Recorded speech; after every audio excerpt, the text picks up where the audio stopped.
Ang mga pamilya nyo po, ilang taong anibersaryo na? Simulan natin doon sa panahon na ikinasal yung mag-asawa at nagkaroon ng mga anak, ilang taon na? May anibersaryo ang pamilya nating espiritual, may anibersaryo ang pamilya natin na biological. Pero dapat ang pamilya masaya. Why? Because family is permanent. Kaya ayaw mo o gusto mo yung pamilya mo, yung pa rin naman ang pamilya mo, hindi mo naman kayang palitan yan. Kaya layasan mo yan, itakwil mo, hindi mo pa rin pwedeng palitan. So ba't hindi na lang pasayahin? Kaya sa layasan, ba't di na lang pagandahin para lagi kang nananabik na umuwi at makipag-isa sa pamilya? Family is much better off happy. Let's talk about 8 habits of happy families. Galing lahat ito sa Proverbs 15. Ano nga ba ang kostumbre ng mga pamilyang masasaya o ng pamilyang sasaya? Dear God, we thank you that we have the Proverbs. Salamat na yung karunungan ng mga matatanda noong unang panahon pa ay nabuo, nasulat, at hanggang ngayon pwede naming pakinabangan. Nananalig kami na ang mga karunungan ito sa inyo nagmula at itinuro nyo sa maraming mga saling lahi at ngayon nais naming makinabang. Buksan nyo po ang aming mata, ituro nyo sa amin ang pinakamagandang paraan ng pag-unawa ng matatandang kasabihan at ito'y maging kapakipakinabang sa amin ngayon. Be our speaker. Give us the wisdom to understand your word, O God. Lead us so our families will be happier, will be better. All for your glory. And we pray in the name of Jesus our Lord. Amen. Proverbs 15, I'll be reading from the Contemporary English Version. A kind answer soothes angry feelings, but harsh words stir them up. Kind words are good medicine, but deceitful words can really hurt. In happy families, members speak kindly and truthfully to one another.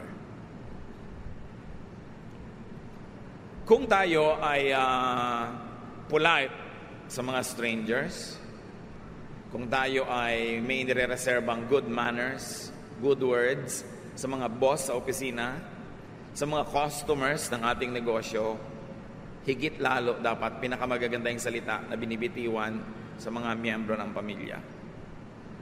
Kasi yung customer, pwede namang maputol ang relasyon nyo. Yung mga boss mo, mag-resign ka lang, hindi mo na boss yan, pero ang pamilya mo, pamilya forever. Kaya dapat maganda ang salita. Mabait. Hindi nakakagalit. Hindi nakakapagpalabas ng kabangisan ng kapwa, kundi nakakapagpalabas ng kanyang kabaitan. We are polite. If you have to have a happy family, and if you already are happy, and you want to be happier, improve every day on this department. Politeness. Kagandahang asal. Proverbs 15:5, don't be a fool and disobey your parents. Be smart. Accept correction. In happy families, the children are wise to obey and accept discipline from their parents. Young people today might be tempted to think that they know better than their parents. At some points, they probably can be better informed. They can be more knowledgeable, but there is no way that they can be wiser. Wiser comes with age. It comes with experience. It comes with a lot of time. Kaya kung minsan, nakala ng mga kabataan ngayon, kabalibahas at marami silang access to knowledge, to technology, that they no longer need their parents' advice and discipline.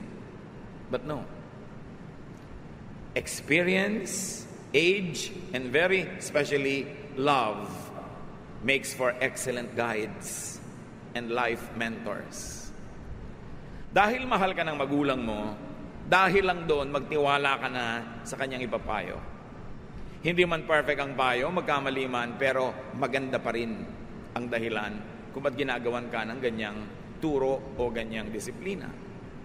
Proverbs 15:20, children with good sense make their parents happy. No? But foolish children are hateful to them. Pinakita dito kung sino talaga yung matatalinong bata. In the happy families, the children are sensible and the children make their parents happy. Gaano karami sa mga anak ngayon na ambisyon nyo every day to make your parents happy? At sabi sa Biblia, ang matalinong anak, pinapasaya niya ang kanyang magulang. How much is this a part of a son's or a daughter's daily objective? Why do you want to make your father happy? Because a happy father is a better husband to your mother. A happy mother is a better wife to your father. And a happy couple will lead the family into greater happiness. Meron tayong ministry sa isa't isa. Hindi lang tungkulin ng magulang na pasayahin ang anak. Tungkulin din ng anak na pasayahin ang magulang. And when everybody is happy or happier, we create a home that we long to go back to all the time. Masaya yung atmosphere. Pinananabik ang uwian, hindi pinagmamadali ang layasan. Of course, in happy families, parents lead and discipline their children. And the parents are united and consistent. How can parents lead and discipline their children effectively? When their children allow and encourage their parents to do so. Dapat ang body language ng anak, sinasabi sa magulang, pwede nyo po akong pagalitan pag mali ako. Pwede nyo akong paluin, iba't ibang degree, depende sa edad, kung ano ang aking pagkakamali. Pwede nyo akong pagsabihan. Pwede nyo akong payagang lumakad o hindi payagan. Dapat yan, body language, kinaklarify ng bata. Para yung magulang, bagamat hindi dapat, pero para hindi na mag-alangan kung didisiplinahin ba ang bata o hindi. Alam nyo ba, marami magulang ngayon hesitant to discipline their children because many of them are absentee parents. They have to work in the big city or they have to work in another country and they have very, very few days during the year to spend with their children. And so the parents become indulgent during their vacations with their children. They want to be remembered only for being nice and indulgent and being a good provider and a happy companion. So they ignore their duty to discipline.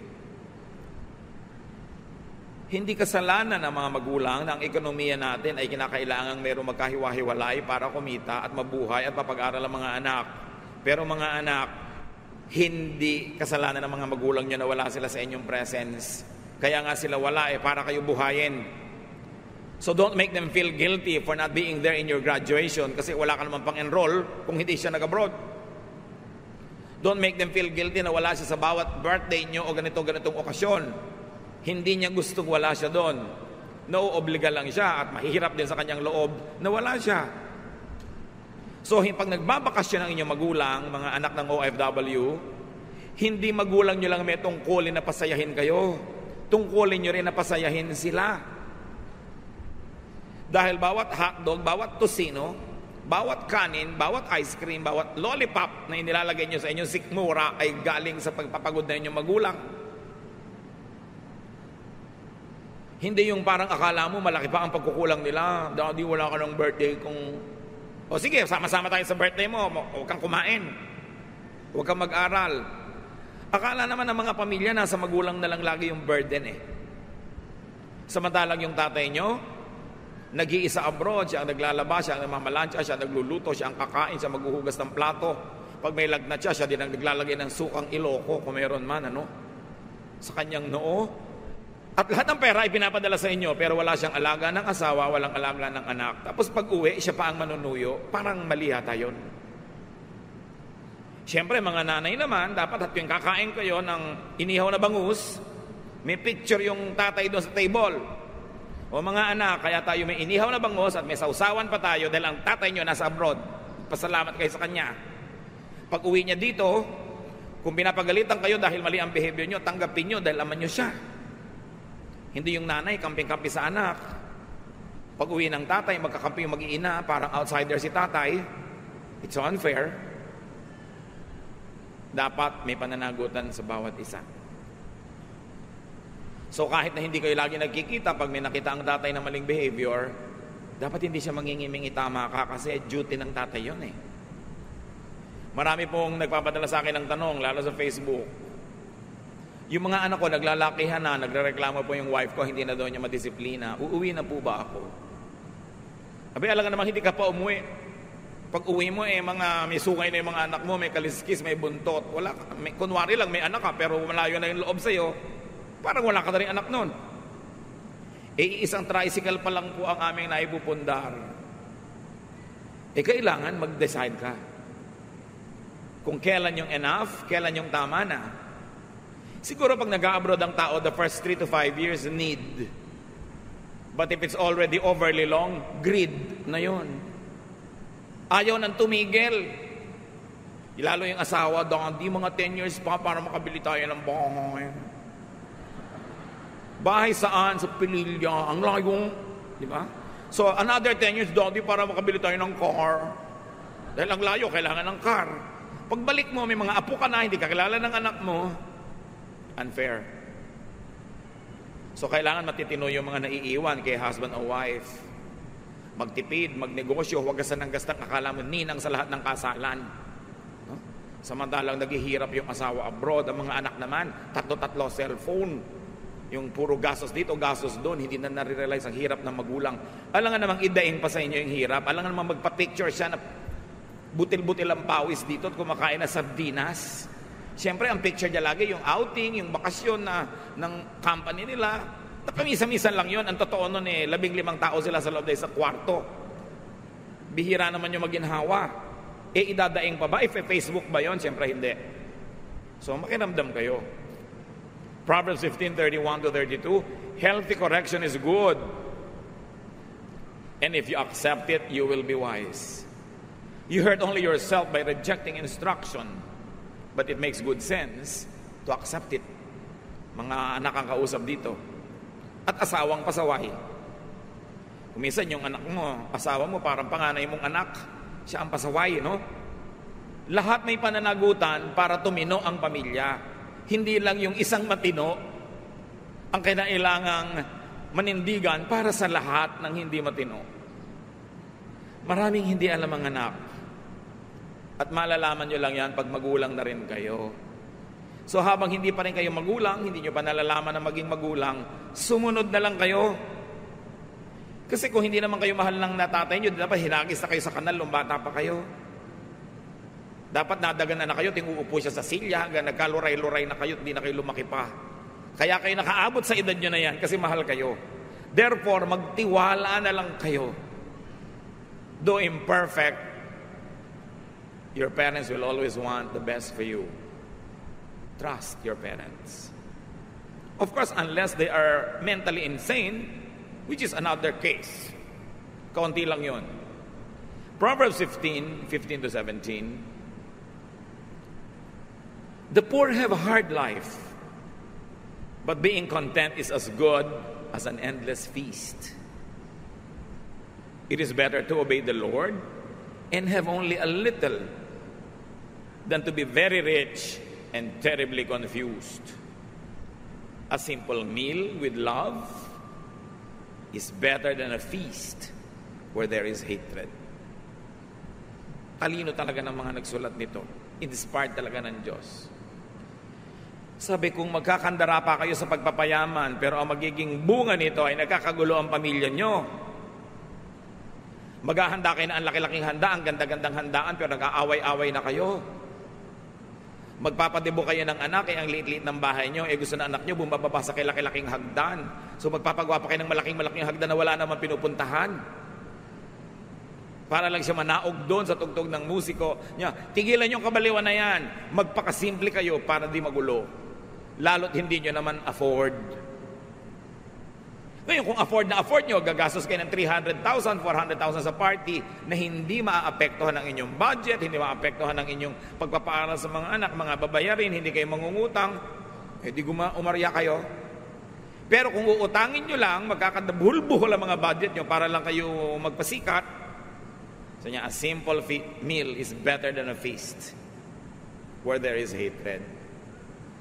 Go for the simple when the complicated will hurt family life. Pagka sobra na yung matataas ang mga pangarap, na hindi mo na maabot kahit anong tiyad ang gawin mo, babababaan ang pangarap. Dapat realistic. Huwag makikipag-compare sa pinsan, sa kapatid, sa kamag-anak, sa kapitbahay. Magtataka ka naman talaga, merong nyugan, ang kapal-kapal ng mga nyug at mga puno, biglang may bahay doon na mukhang sa Mediterranean talaga. Siguro, marino ang anak niyang magulang na yan. At bakit siya nagpagawa na laki-laking bahay? Kasi yung kumari niya sa kabila nagpapagawa, mariro na yung anak. So unahan sila sa pag-text sa anak, anak, kulang pa tayo ng bubong. Anak, kulang pa tayo ng haligi. Paano naman yung ipinagawa nyo kasi laki na simbahan? Hindi naman talaga naging Mediterranean, kundi Medyo-Terranean lang ang itsura. Simpleng-simpleng bubong, 5 layer. Nakakita na kayo ng mga bahay ba ngayon na parang walang wala sa lugar? Simpleng-simpleng bubong, pero ang dami mga sub-bubong na letter A na ganon. Yung para mga bahay ni Dracula. So, bakit ang dami mga layer-layer ng bubong? Saan nakuha to? Nagkausu-usuhan, nagkagaya-gayahan yung kapitbahay. Lumalaki tuloy ang gasto sa yero. Sa halip na simple na lang. So go for the simple. There is great godliness in contentment. For He brought nothing into the world, and we cannot take anything out of the world. Hindi natin tinatanggalan ng mga kapatiran natin ng pangarap, pero ibagay sa realidad ang pangarap. Pagdugtungin ang langit at lupa, hindi yung nakalutang ka para abutin mo ang ulap, pero hindi ka na nakatungtong sa lupa. Dahil babagsak at babagsak ka. Proverbs 15:27, being greedy causes trouble for your family. So kailan titigil? When will we say enough is enough? Kailan natin sasabihin sa daddy nyo, anak, na huwag na siya mag-abroad, magsama-sama na tayo dito uli? Kailan natin papauwi ng nanay mo na 20 years ang nag-aalaga ng anak ng iba, hindi man alagaan ng mga sariling anak dahil sa pangangailangan? Again, hindi natin sinisisi yung mga yon dahil talagang gusto lang nila makapag-provide. But when is enough? Dapat merong usapan kung kailan yung enough.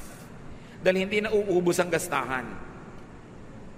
Pag napag-aral mo ng mga anak mo, biglang mag-aasawa yon, may apo ka na naman ngayon, apo mo naman ngayon na pag-aaralin mo. Hindi ka na, o makakauwi dito ng buhay, malamig na bangkay ka lang uuwi dito. So kailangan merong hangganan. Pero maiba ko, kung gusto niya na maraming letter ay ang bubong nyo, bahala kayo. Total taste nyo lang naman yan, ano? Kaya lang magastos talaga sa yero. In happy families, members value simplicity over extravagance. When running after wealth would lead to ungodly confusion and quarrels. Or when the strife to be very wealthy leads to the disintegration of the family. Yung unity ng pamilya nyo, pagsasama-sama nyo, yung pa rin ang pinakamahalaga. Mga kapatid, mahal man at murang pagkain ang ilagay nyo sa sikmura nyo, ganun din ang ending. Kumain kayo ng 100 na pesos na set budget meal at gumastos kayo ng 100 or 1,000 per person in a fancy restaurant, yun pa rin ang ending sa Poso Negro. Yun din yun. So, pamisa-misa lang dapat yung mga ganyang activities. 5 man o 50 ang inyong underwear, ganun pa rin yung katawan nyo. Isuot nyo man yung mahal o hindi mahal, yun pa rin ang ending. So, ibagay natin sa ating mga kakayanan para hindi sobrang mabigatan yung naghahanap buhay. Proverbs 15:18, another habit of a happy family. Losing your temper causes a lot of trouble, but staying calm settles arguments. In happy families, members keep calm in potentially explosive situations. Mainit ang ulo ng nanay mo, lamigan mong ulo mo, baw, bukas ka na mag-init ng ulo mo kung talaga mang valid yan. Mainit ang ulo ni wife, wala namang masyadong dahilan si husband para mag-init ng ulo, baw. Gayahin natin ang kawayan. nagbabaw pag malakas ang hangin para hindi mabali. So kitang-kita mo na talagang masama ang mood ng isang member of the family, huwag salubungin. Huwag niyong patunayan na mas kaya niyo na magsumigaw at mas malakas pa sa sigaw niya dahil walang magayaring mabuti.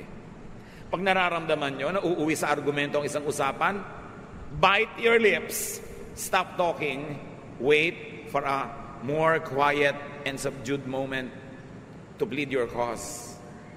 Gaano man kahusay, karunong ang sasabihin mo, pero kung wala naman nakikinig dahil mainit ang ulo niya at sumisigaw siya, what's the point in speaking? Palampasin.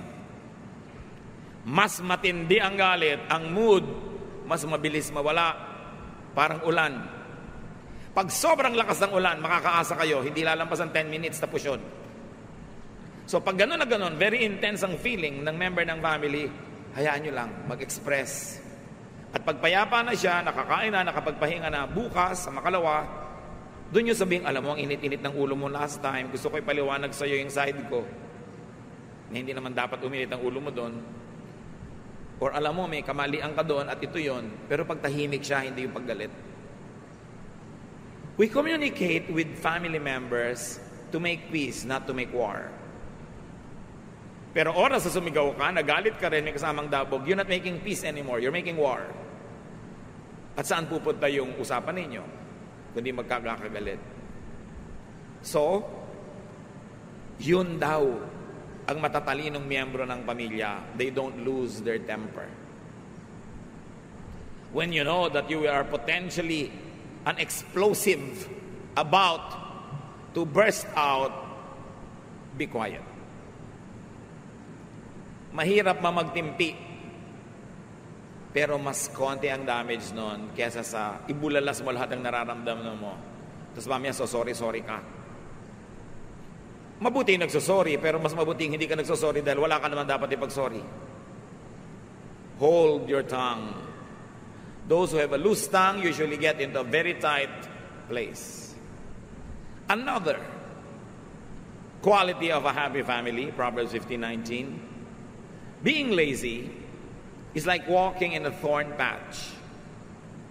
But everyone who does right walks on the smooth road. So here, doing right means working hard. Doing wrong means being lazy. In happy families, no one is lazy. Everyone works. Ang lakas magpalungkot ng mga kasama sa pamilya ang katamaran ng isang miyembro. Lazy members burden the family. Kasi yung dapat buhat nila, pinapabuhat nila sa iba. Yung dapat bayaran nila, pinapabayaran sa iba. Yung dapat gagawin nila, pinapagawa sa iba. You will cause unhappiness. Lazy members cause stress and resentment. Lazy members also destroy harmony and happiness. And very often, lazy members of the family self-destruct. Kalbaryo ang may anak na batugan, mas kalbaryo ang magkapag-asawa ng batugan. Mga babae, kahit ang ganda-ganda ng dibdib niya at may bicep, pag tamad, burahin niyo sa listahan niyo. Ilang araw lang kayo magagandahan sa korte niya, mamaya inis na ang mararamdaman niyo buong buhay, pagbatugan, pagtamad. Kaya mga nanay, huwag niyong konsentihin ang mga tamad niyong anak. Kasi ite-turn over niyo sila sa mga papangasawa, walang kakwenta-kwentang tao, kawawa yung mga papangasawa. Yung mga tamad na ayaw magtrabaho pero gusto maganda yung cellphone. Mga walang ginagawa kundi magparami ng damit, hindi naman marunong maglaba. Kain ng kain, hindi naman marunong magligpit ng plato o magluto. Sa family lahat natitrain yan. At madalas, hindi lagi pero madalas, behind a very tamad na anak ay isang konsentidorang nanay. Yung tamad na lalaking ganon, napangasawa mo ang tamad pala, kadalasan yung biyenan mo ang may kagagawan niyan kasi binaybi si tamad. Alam niyo bang magulang lang nakakapagtiyaga sa tamad, pero ang asawa hindi? Kung akala nyo na pagtsatsagaan kayo ng asawa nyo dahil ang tamad nyo, nagpa-private message na sa akin, tinatanong kung lalayasan na kayo. Pinipigil-pigil ko pa lang, ano? Baka akala nyo magtitiis yung mga babaeng yan forever, ha? Hindi kayo nakakaramdam. May himagsik ang bigla na lang sisiklab. Don't be too sure. Pagka wala kang ikino-contribute sa inyong family income, ikaw pa yung gastos at nambababae ka pa. Kadalasan, magkakasama sa isang tao yun. Huwag kang pa kasi sigurong pagtsatsagaan ka ng asawa mo forever. Proverbs 15:20-23. Without good advice, everything goes wrong. It takes careful planning for things to go right. Giving the right answer at the right time makes everyone happy. So another habit of a good family, good advice is given and taken. Ang mga pamilyang masasaya, nakikinig sa payo ng isa't isa o payo ng outsider na nakakatulong sa pamilya, at sila man sinisikap magbigay ng magandang payo sa isa't isa. At paano nyo nagagawa yon? Pinapatalino mo ang sarili mo para pag may nagtanong na family member, makasagot kang tama. Hindi yung inay, ano po kaya ang gagawin ko sa asawa? Kaya ewan ko sa'yo, buhay niyo yan. Hindi ganun. Dapat nakakapagbigay ka ng matalinong advice. Kaya kailangan pinag-aaralan mo ang buhay. Pinag-aaralan mo ang salita ng Diyos. Nag-o-observe ka para pagkailangan ng katalinuhan, may makatas naman sa'yo. Tungkulin ng bawat isang miyembro ng pamilya na magpakatalino. Kasi bawat isang hindi matalino, pabigat. Tayo naman kasi mapagmahal sa mga kamag-anak, lalo immediate family, hindi naman natin talaga tinatapon. Anong ginagawa natin? Pinagtsatsagaan nating pasanin. Hirap na hirap ka, pero pinagtsatsagaan mo, ito ba ang gusto nating ibigay sa kapwa natin sa pamilya na mahirapan dahil sa atin? Dapat nahihirapan lang sa atin dahil sobra ka pang bata o sobra ka ng matanda kaya hindi mo na maalagaan ang sarili mo. Pero pag nasa gitna ka nun at malusog ka naman, hindi ka dapat problema, hindi ka dapat pasanin. Kasama ka sa lumulutas ng suliranin, hindi ikaw ang suliranin. This is what godliness is all about. So in happy families, that's what happens. Good advice is given and taken. And their diligent search for wise advice produces happiness. Pagka nalulutas sa mga suliranin, lumiliwanag ang madilim, tumutuwid ang liko, ang kasunod nun, kasiyahan, kapahingahan. Proverbs 15:24-25. All who are wise follow a road that leads upward to life and away from death. The Lord destroys the homes of those who are proud. So in happy families, humility is prized and practiced. Hindi masaya ang pamilya na mayayabang ang miyembro. Pataasan, payabangan, patigasan ng loob, patagalang hindi kikibo. Hindi sasaya ang ganong pamilya. Ang sumasayang pamilya, yung una-unahan sa pagpapakumbaba. Pag may mali, una-unahan sa pagsusori. Pagka nagtampo, una-unahan sa pagkalimot ng tampo para ma-restore ang relationship. Ganon ang kasiyahan. Hindi yung gustong-gusto mo nang kausapin yung kapatid mo, pero mauna siya. Pag nakaramdam ka na gusto mo na, kahit di pa siya mauna, unahan mo na, dahil siguro inaantay din niya, mauna ka eh. Kaya ang sinasabi sa Bible, outdo one another in doing good. Not in doing bad. Kung magko-contest kayo sa loob ng pamilya, contest, pabaitan. Paiksian ng pagtatanim ng sama ng loob. Padali ang makipagbati kung nakipaggalit man. Even to outsiders. Ang isang taong mayabang, mapagmataas, kahit sa outsider, pabigat yon sa pamilya niya. Why? Kasi may makakalaban ka sa labas. Pag inattack ka nun, tinaga ka halimbawa, di ba pamilya mo rin magpapa-hospital sa'yo, dadalaw sa'yo? Pag ang yabang-yabang mo sa pinagtatrabahuhan mo, tinanggal ka sa trabaho, wala ka ngayong pera, di ba pamilya mo na naman magsusupport sa'yo? May nakaaway ka, nakipagbabag ka, nakita ng kuya mo, di ba dadamayan ka rin kung binubugbog ka na doon sa labas? So pag mayabang ka, tatandaan mo ito, ipinapahamak mo ang pamilya mo dahil tutulungan at tutulungan ka nila pag nalagay ka sa gulo.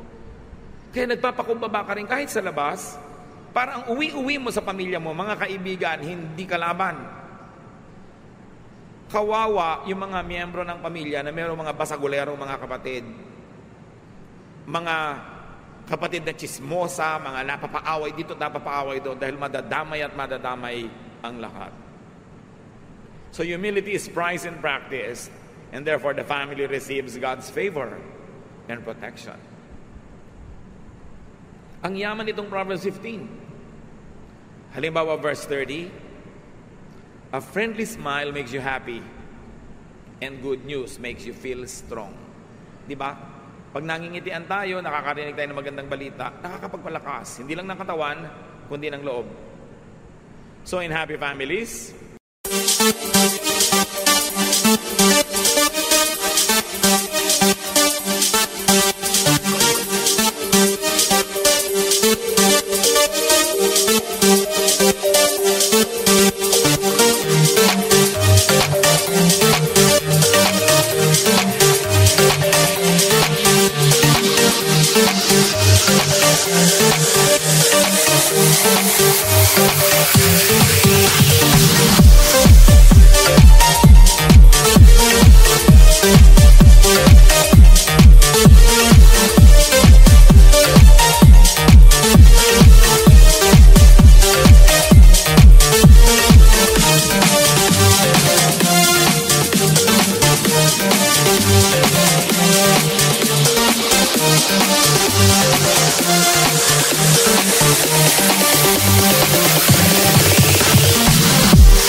cheerfulness is valued and practiced. Paggising mo sa umaga, conscious ka, magpapasaya ako ng family members. Hindi nakasimangot ang mukha mo, wala kang kinakausap dahil wala ka sa mood. Bakit kailangang itambak mo sa pamilya mo yung laso na yan na nakuha mo naman sa labas? Si tatay, si nanay, mainit ang ulo sa trabaho. Pag uwi, mainit ang ulo, dala-dala sa pamilya. Bakit yung laso na nakuha mo sa labas, iuwi mo sa bahay? Ganon din yung mga anak. Gagawa ka ng gulo, babagsak ka sa eskwela, susunugin mo yung building, kung ano-anong gagawin mo sa school, yung nagpapakatino mong magulang, ipapatawag ng principal, yung mukha niya na pinipilit niyang pagandahin, kailangan yung kapalan dahil harap sa principal, dahil sa ginagawa mong kabulastugan sa school. Is that fair? Tama ba na ipahiya mo yung mga magulang mo, mga pamilya mo, dahil kung ano-anong pinagdagagawa mo hindi tama? Tuloy lumulungkot sila, you don't bring them cheer? So a responsible member of a family creates good news. Good news is produced to cheer everyone. Yung nanay, exempted po ako sa enrollment fee next year kasi ang taas ng grade ko. Wow, good news, cheer. Hindi yung ano? 4th year ka uli? Hindi ba 5 taon ka ng 4th year? Bad news. Dapat ang ginagawa mo, good news. Pag mag-uuwi ka, good news. Ngayon, siyempre, life is not perfect. Paminsan-minsan, di mo sinasadya, may dala-dala kang bad news. And that's what the family is for. We support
one another. Pero iba naman yung self-made bad news. Iba yung self-manufactured and avoidable bad news na patuloy pa ulit-ulit. Meron tayong pananagutan na magpasaya ng member ng family. Bawat isa may ganong tungkulin. Galatians 6:10, now therefore, as we have opportunity, let us do good to all people, especially to those who belong to the family of believers. Here, another family is mentioned, the church. Malinaw ang mensahe, do good to your spiritual family, the church. Lahat ng pinag-usapan natin kanina, apply to your church life. But also apply to your biological family. I-apply sa church, i-apply sa bahay, kasi yan ang dalawa mong pamilya. May third family ka pa siguro, professional family, kung saan ka nagtatrabaho. Pero yun naman, paglabas mo ng opisina, pwedeng hindi mo na sila family. Pero yung church mo, yung biological family mo, yun ang mahalaga sa lahat. Ingatan. Build your family up. Don't bring it down. 2 Kings 20:10, put your house in order. Of course, the context is another issue, but the general idea is the same. Put your house in order. Kung magulo ang pamilya nyo ngayon, magsimula ka mag-ayos noon, mai-inspire yung iba, mag-aayos din sila. Pero pag nagdagdag ka sa gulo, mawala ng gana yung iba, magdadagdag din sila. Pag lumayas ka, lalayas din sila. So you do what is good. Ang paggawa ng mabuti, nakakahawa din. Ang paggawa ng mali, lalong nakakahawa. So maghawa na lang tayo sa paggawa ng mabuti. Nung hinahanap ng Diyos ang kapatid ni Cain sa Genesis 4:9, Cain answered, am I supposed to look after my brother? Of course, yes. Yun ang expected answer. So you want a happy family? Do your part. Do your part. Hindi ka lang pwedeng recipient. Dapat giver ka rin. And then get your share. That's your reward for doing your part. So examine your contribution to your family. Kung may mga family members na kailangan na natin patawarin dahil sa marami na nilang mga error, patawarin na natin para magsimula uli. Reset the readings to 0. Huwag sa negative. Kung may na-realize tayong dapat natin gawin, gawin. Na-realize na dapat tigilan gawin, tigilan. Because we all want a happy family. Kahit yung family mo, yung binuo mo lang na pamilya dahil wala ka ng biological family inabutan, ulila ka, o kung ano man yun, kung ano yung pamilya mo ngayon, di yun ang pamilya mo, the same things apply. Do your part. Obey God. Lumagay sa lugar at magkakaroon tayo ng mas masayang buhay. Panginoon naming Diyos, gustong-gusto ng bawat isa na magkaroon ng masayang pamilya. So turuan mo kami kung paano kami kikilos para maging positive influence kami sa buong family. Kung kami may mga kapintasan na ngayon ay natamaan ng liwanag, salamat at napansin namin para ituwid. At kung may nakita kami, pwede pa namin idagdag, Lord, na contribution. Empower us so we can be agents of peace, agents of goodness and godliness, agents of your Son, Jesus. Pagbulay-bulayan natin ang mga kapatid dito, pag-isipan, at nawa lahat tayo magkaroon pa ng higit lalong masayang pamilya. Mas buo, mas makabuluhan, at mas nasasandalan ng isa't isa. Dear Lord, as we ponder Proverbs, teach us to do our part.